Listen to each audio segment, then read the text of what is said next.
Ain't nobody gonna believe in you like you believe in yourself. And so I did whatever I had to do in order to make that dream possible.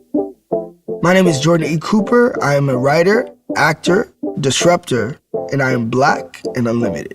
Looking in the mirror at the new me, shine bright like a star, check the moon. I grew up in Hurst, Texas. I was a very imaginative, very bold kid, putting on plays in the living room. I used to always cut up my mama's weave and my dad's work uniform and make costumes and characters and play with the camera. I was that kid at basketball practice reading Wicked.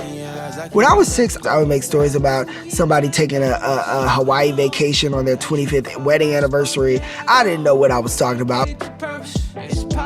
I used to be obsessed with DVDs and VHS tapes. Anytime there was a DVD that I wanted of a movie or play that was coming out, I would always beg my dad to take me at midnight so that way I could be the first person to get this DVD. And I'm actually very proud to have Walmart a part of that story.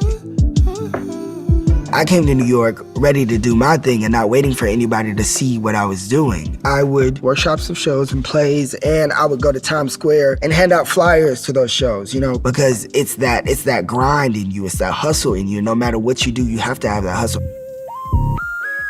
Ain't No Mo came to me in the summer of 2016 when Philando Castile and Alton Sterling got murdered. I just felt so overwhelmed with pain and with grief and with uncertainty. And I always said I have a very dark sense of humor. So I'm the person at funerals who has to find a reason to laugh. And my way of laughing in that moment was really, you know, why don't we just leave, you know?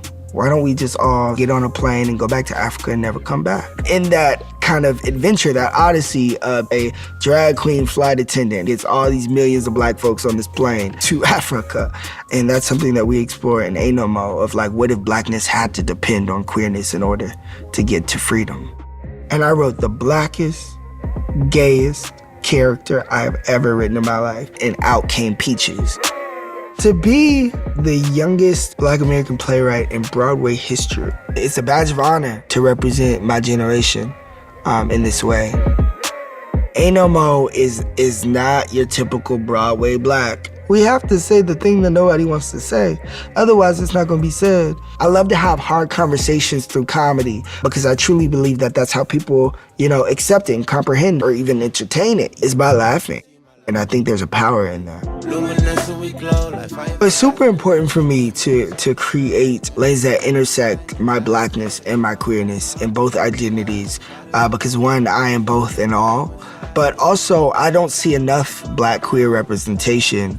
You know, a lot of times Black families, when somebody's queer, they don't know how to deal with it. I believe we can make theater and Broadway more inclusive by being inclusive. I just can't wait to share with the world and make space available for other artists like me, you know, create space for more people to be Black and unlimited, to be Black and liberated.